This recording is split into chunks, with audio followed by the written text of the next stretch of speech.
Yo, what up, everybody? Welcome back to the channel. Today, I just wanted to talk about some recent Letterboxd ratings that I've got here because it's been a while since I've talked about movies that I've seen lately because I've just been busy and everything. I probably won't even be able to get to everything that I've watched since the last Letterboxd review.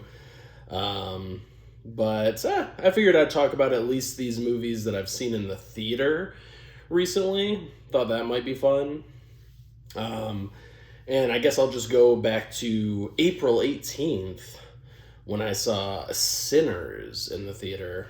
I saw this in the theater with my mom, and I had a blast with it. It felt like watching actual like cinema on the big screen, which was like a really nice change of pace because some movies you go in there and it's just like, it kind of felt like a streaming movie or it was missing something. Sinners had it all, like the style, just the overall, like, just the way the movie was filmed and these big, wide shots and it just had like this epicness to it, and the acting was all spectacular. And I love the mild spoilers. If you haven't seen Sinners, if you know nothing about Sinners, I would recommend that you go into it completely blind. But maybe just I'll have some mild spoilers in there. But I do recommend going into the movie completely blind. So if you haven't seen Sinners, then maybe just leave.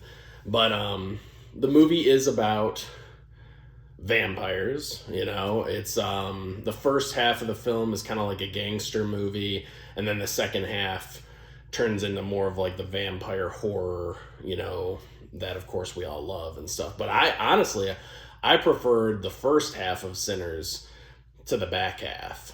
I was just so engaged in what they were doing, and I think Michael B. Jordan playing two characters, Smoke and Stack, he did an awesome job because they're two completely different characters with two different personalities and everything. And I love their style, the way they dressed.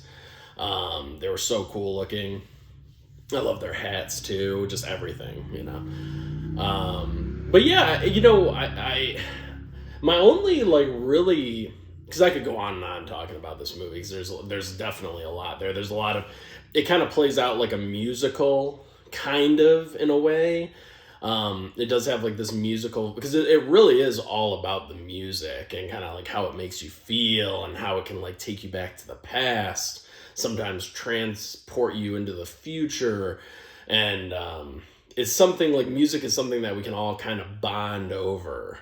No matter what kind of background you have or where you come from or whatever, it's like music can kind of bind all of us. That's like one of the messages I was getting from the film. I've also heard people say that like this is like an anti-Christian movie or something, like anti-Jesus, or something. I'm not really getting that, considering the ending. I'm like, if it was anti-Jesus, then that ending really doesn't make sense. You know what I mean? Because I'm like, I guess spoilers. I'll talk about spoilers now for Sinners really quick. Just some mild, well, no, these are spoilers, because I do want to address that whole like anti-Christian thing, because literally the movie part of the ending is with one of the characters reuniting with his dead girlfriend or soulmate or whatever, and their baby that they lost. Because I don't think she was his wife. I think she was like, just someone that he loved, but I don't think they were married or whatever. But yeah, he was reunited with them. Clearly, like, looks like, he went to heaven and reunited with them. So I'm like, I don't know how that's anti-Christian or whatever. Like, I don't know where people get this shit from. I feel like people just always want to like find a reason to shit on some of these movies. But no, I thought the movie was great. Actually, my only really gripe with the film is, and I think this is something I've noticed with Ryan Coogler's movies, at least with Black Panther, is that he's not the best at shooting action, because in the third act, when you have like the big, once again, spoilers, but when you have the big barn raid at the end, it's kind of hard to tell exactly what's going on because it's just like they're kind of flooding in and then people are getting attacked, and it's like 10 vampires to every one human, so you feel like they should just kind of get wiped out pretty easily. And you're like, how are these people even standing a chance against these vampires? Like, I feel like they should just get wiped out. But just the way the action and the kills were filmed, it was like a bit jarring, especially when they all first come flooding in and attacking people and stuff. I'm like, I think they should have left more humans alive to fight the vampires, just so you would have had more people getting slashed up and killed and being turned and everything. I understand, though, that the vampires weren't necessarily trying to rip them to shreds. They were trying to turn them. So I guess that could justify it to some extent. But it should have been pretty easy for the vampires to just overwhelm them, even if they weren't trying to kill them, just like hold them down, bite them. Should have been pretty easy. So that was one part of the movie where I was like, and as most people know, Black Panther kind of has the same problem where it's like the action's not really good. I like Black Panther for the story and the acting, but as far as the action goes, not very good. You know what I mean? It's just like, yeah. But overall, I thought Sinners was fantastic. I gave it 4 stars on Letterboxd. Originally, I had given it 4.5, but then I think sometimes you get a little overhyped when you first see a movie, so I lowered it to 4 stars because I have Fright Night, Lost Boys, and Near Dark, which are all like some of the best vampire movies, if not the best vampire movies out there, all rated at 4 stars. And I'm like, I don't want to rate Sinners above Fright Night, Lost Boys, and Near Dark because, truth be told, I probably like Near Dark better than Sinners, Lost Boys, and Fright Night. So, I don't know. It's weird. So I'll have to kind of go back and look at my vampire movies and maybe kind of re-rate them or something, try to figure that out. Because I also love Blade, and I also love John Carpenter's Vampires. Those are a couple other vampire films that I love. But Blade, I think I have it like 5 stars. Like, I love Blade. But yeah, Sinners, 4 stars on Letterboxd. Really, yeah.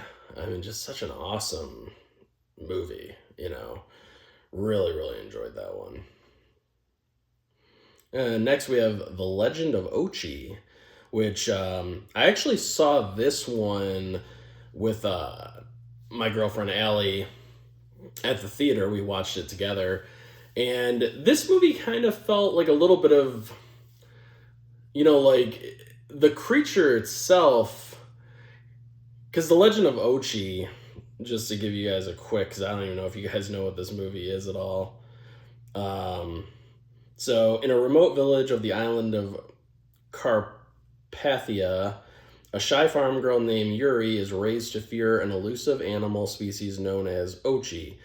But when Yuri discovers a wounded baby Ochi has been left behind, she escapes on a quest to bring him home. And there is a look at the little creature, which is super cute, and it definitely resembles like Gizmo, from Gremlins to an extent.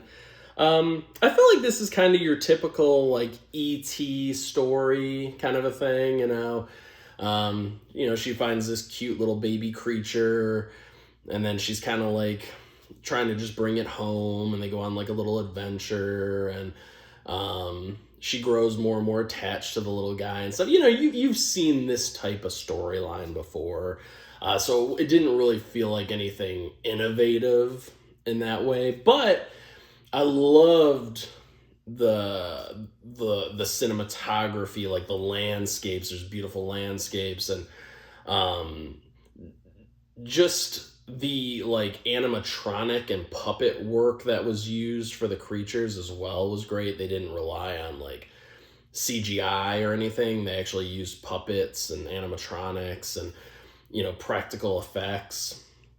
And the film just looks so good. It really does. It looks amazing. And it has some heart to it, and it's a fun little adventure film. Willem Dafoe's in it. He plays the girl's father. That Finn Wolfhard guy from Stranger Things is in it. He plays her brother. And I don't know, I think it's worth checking out. Like I said, it's just a beautiful looking film. It really is. It was definitely one that I appreciated seeing on the big screen. But I gave The Legend of Ochi, I gave that 3.5 stars on Letterboxd with no heart. I don't think I would own this movie or rewatch it, but it was good for the one-time watch. Sinners I did give a heart to, and a heart just means that it's a movie that I would own and put in my collection and rewatch, basically. Moving on to The Accountant 2. Man, The Accountant 2, I'll tell you, this movie, this was a pretty fun, like, action film, You don't get as many good action films as I would like nowadays, but I thought the chemistry between Ben Affleck and John Bernthal was really good, very strong, and very funny. The Accountant 2 has way more humor in it than the first one does. The first Accountant movie is pretty serious. I mean, there's some little humor here and there, but overall, I would say the first Accountant is very serious. And the second one has a ton of humor, but the humor works because it's like a brotherly bond between John Bernthal and Ben Affleck. And Ben Affleck is on the spectrum, and John Bernthal is kind of always busting his balls and stuff. And so it's a really good dynamic. I wasn't a big fan of the villains in that movie. I thought they were very forgettable, weak villains, and I thought the one actor was really bad. That was the villain in it. What was that guy's name? Yeah, shoot, which one was he? He was really like, I did not like. Which actor was he? It's so hard to tell sometimes on Letterboxd because these pictures are like so freaking small. Like of all the profiles and everything on there, I'm like, yeah, I don't know. It was I don't know, the guy. It was the guy who was like a sniper dude. It was that actor. I did not care for him in this film at all. I thought he was really bad. Let me look up on IMDb, see if I can find him. But yeah, but there were some really cool action sequences that I enjoyed, that I thought were shot really well. And okay, so yeah, it's this guy. It's Grant Harvey. Look at this fucking Joker. Look at this guy. Yeah, I did not like his performance in the movie at all. It was bad. I almost like couldn't believe it, because I was just like kind of like looking around my seat. I'm like, is this guy fucking serious right now? There's another picture of him. But yeah, not a fan of that dude. But the rest of the film was really good. I think I wasn't a big fan of like the female like FBI agent character. They always feel the need to insert like badass female FBI agent or detective or sheriff or what have you. They always feel the need to insert one of those, and I'm just like, oh god. Her character, because she was just so frustrating, because she like enlists the help of Ben Affleck's character, the accountant, and then she doesn't like how he conducts business because he's kind of working outside of the law, And it's just very generic writing. It's like, oh, I don't like that beat up people or do this or do that. I'm like, well, then why did you bring him on? Because that's how he works and stuff. So her character was just kind of annoying.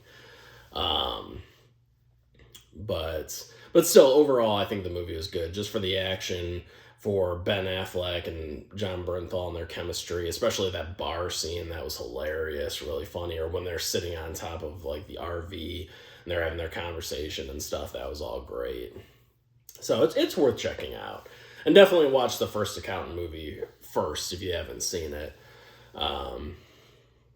But yeah, and I gave that a 3.5 out of 5 with a heart, because I would own The Accountant too. I think there's enough there to definitely warrant buying it and adding it to the old collection. Um, and then we have Thunderbolts. Oh man,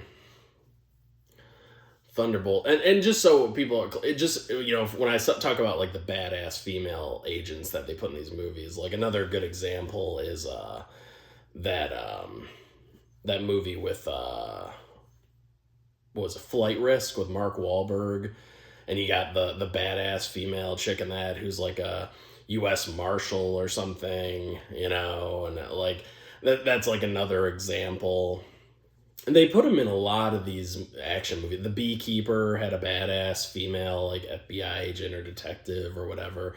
It's like just every action movie now you have to have one of them,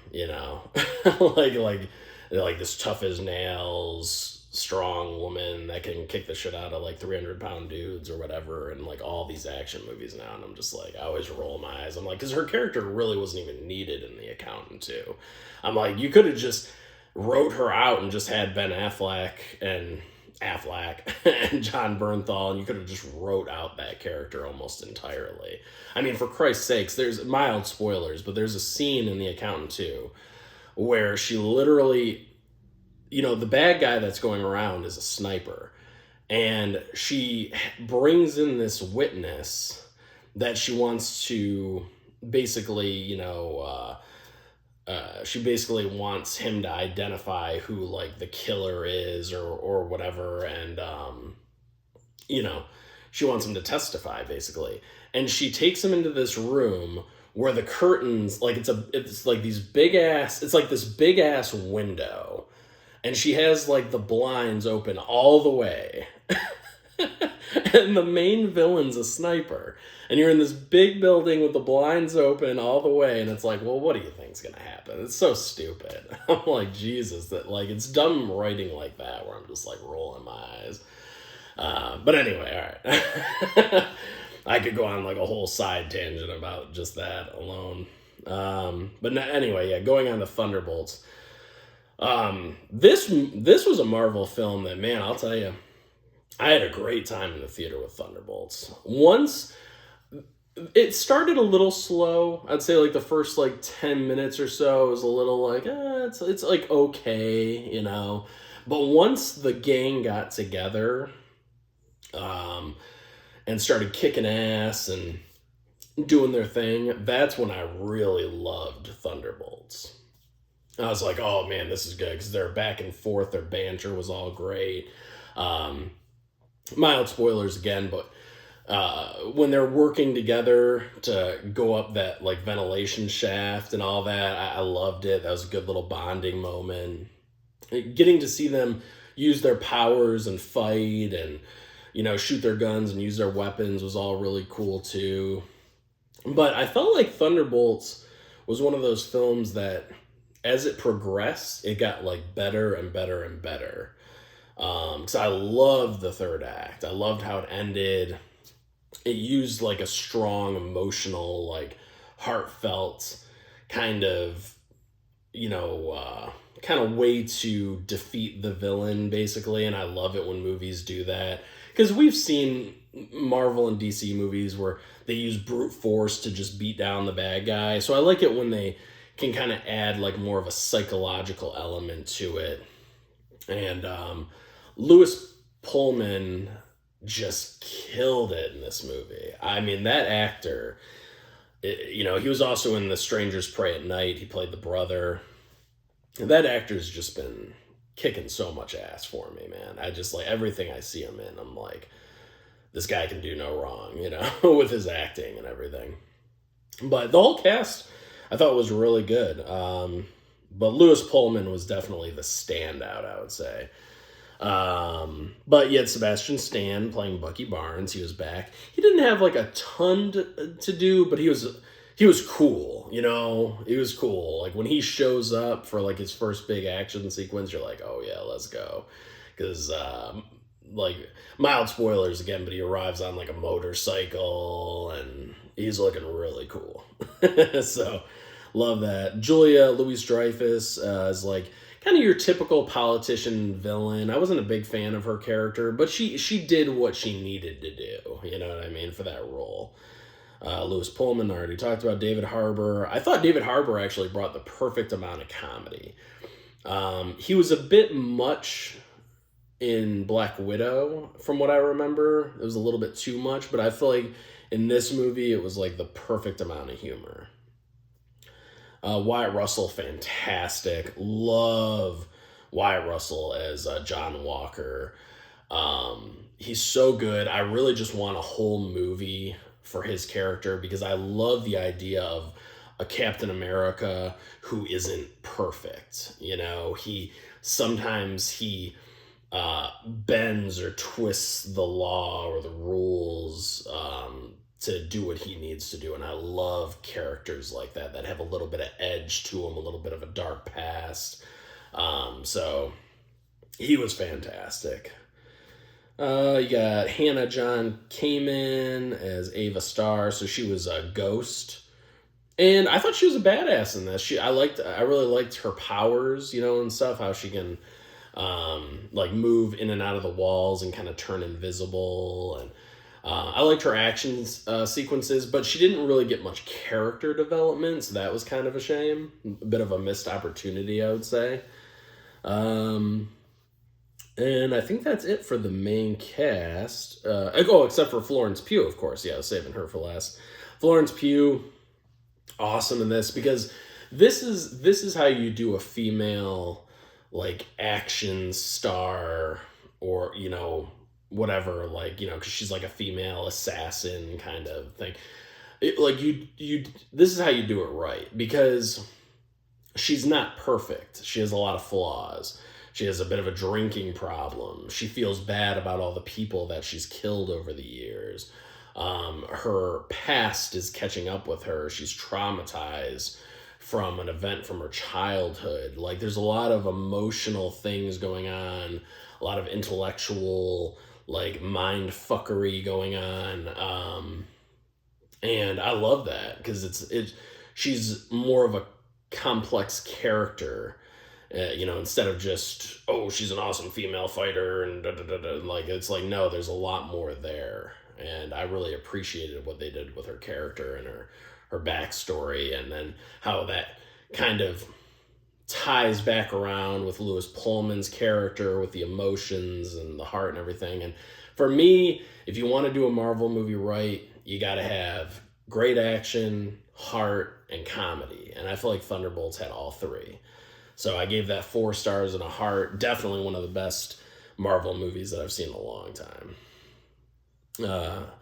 And it's kind of cool. So The Accountant 2, Thunderbolts, and Until Dawn, which is the next one I'm going to talk about, I saw all those in Vegas.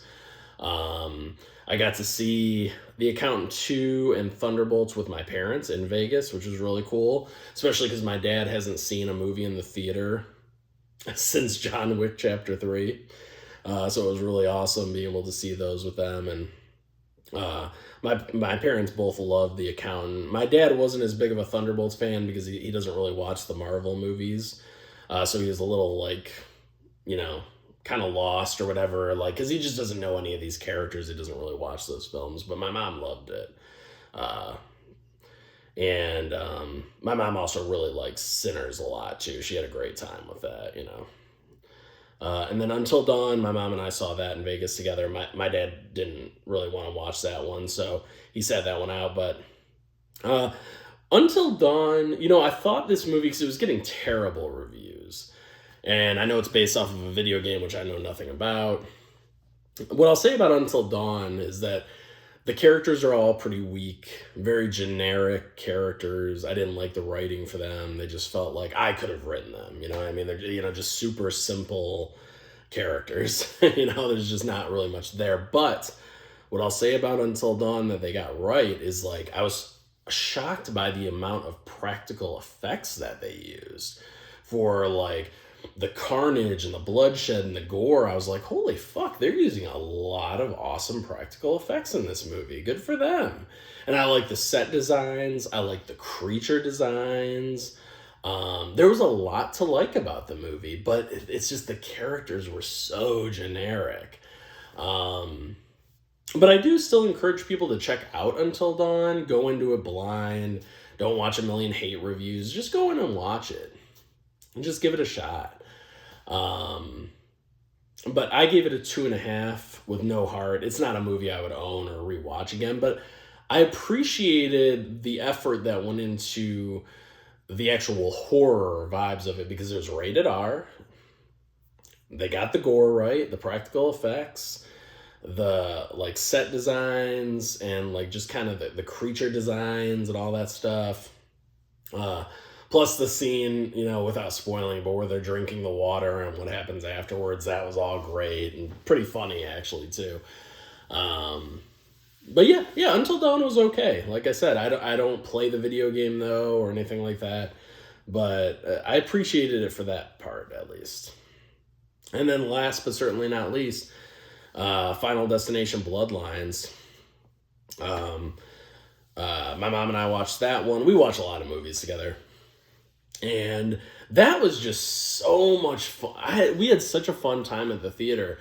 I haven't laughed that hard out loud since maybe Companion, because Companion had some really good humor with Jack Quaid's character especially, but Final Destination Bloodlines, man, I thought they nailed it. I really thought they got the tone right, and it tied in with the other films. I'm a big fan of the Final Destination franchise, except for the fourth film. That movie is garbage with the NASCAR race and all that shit. That movie's terrible. I hate it.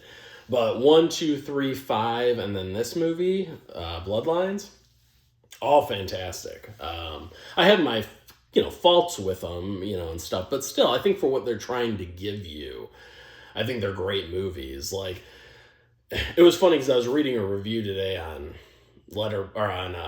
Instagram, and it was just like dissecting Bloodlines and like the acting and the editing and the cinematography and blah blah blah blah blah.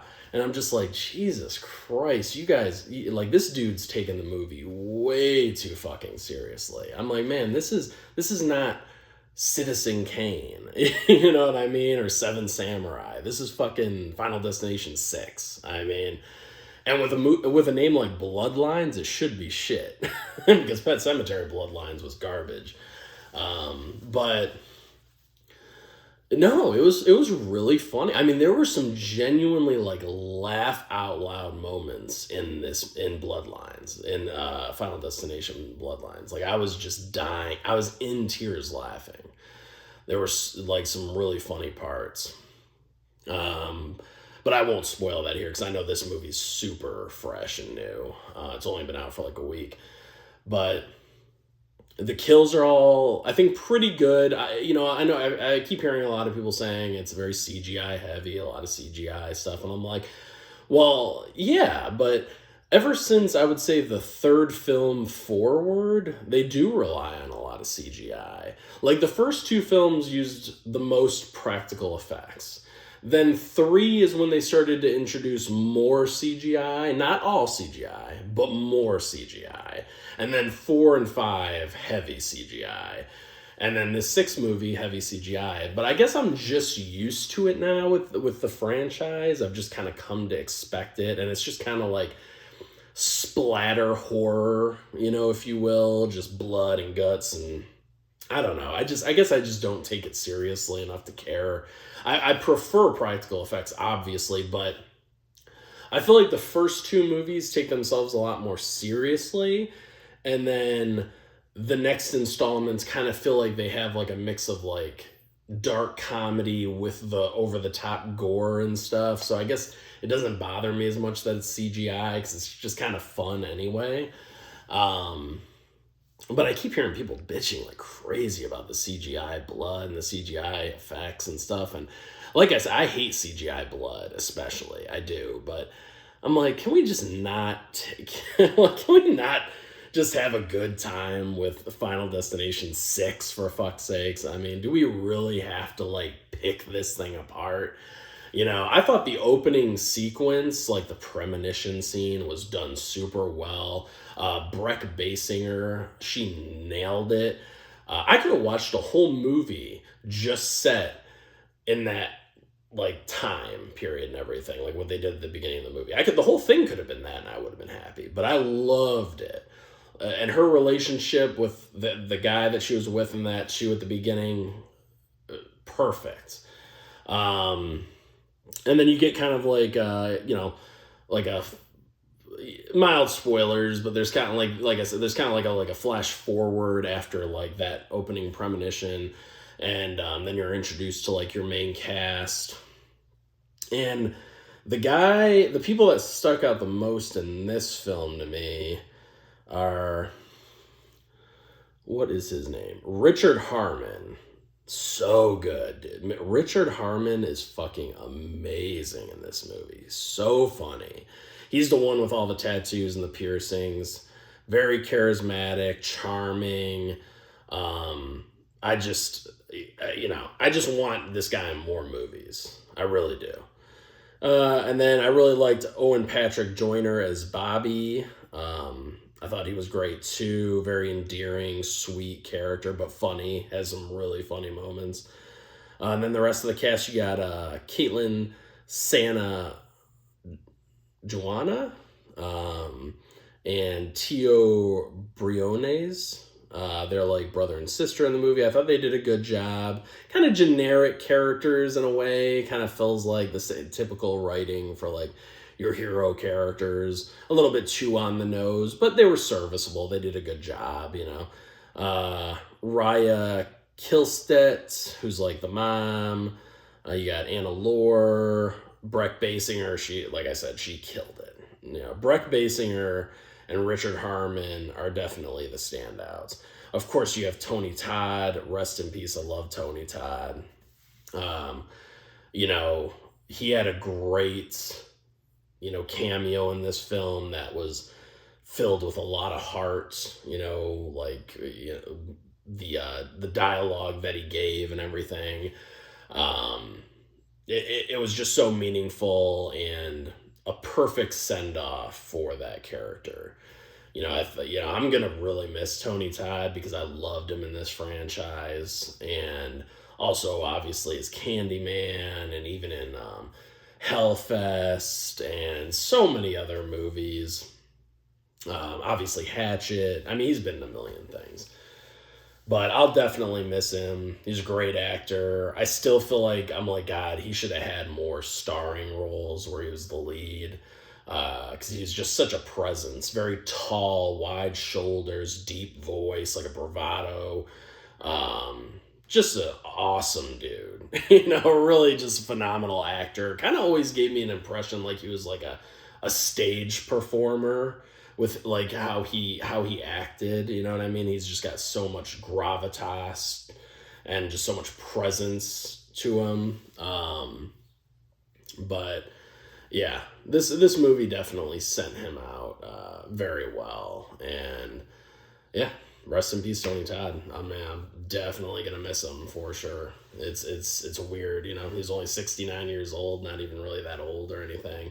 But what an awesome legacy that he's left behind. Also, he was in The Rock, and I love The Rock with Sean Connery and Nick Cage. He was great in that movie too. But yeah. Final Destination Bloodlines, I gave 4 stars and a heart to. I can't wait to own it. I'm not sure if I might buy the Steelbook, maybe just a slipcover. I don't know. We'll see. But you'll have a great time. I'm telling you. it was so much fun watching this movie on the big screen because I was laughing and I was like, ooh, you know, like, oh, look at these cool kills. This is so much fun. It was just a really like entertaining and fun time at the movies watching it. So that's it. Once again, I rambled on way too long. But hopefully you guys enjoyed this video. And, you know, I guess I'll talk to y'all soon. Let me know down in the comments, you know, what you've seen lately. If you enjoyed any of these movies that I talked about, how did you feel about Until Dawn? Especially if you're somebody who played the video games, maybe you liked it more than I did. What do you think of the new Final Destination movie? Just try to keep it spoiler free. And all the rest, Thunderbolts, you know, and, you know, just let me know. So this is Anthony's Horror and More, and I'll catch you guys on the next one. Peace out.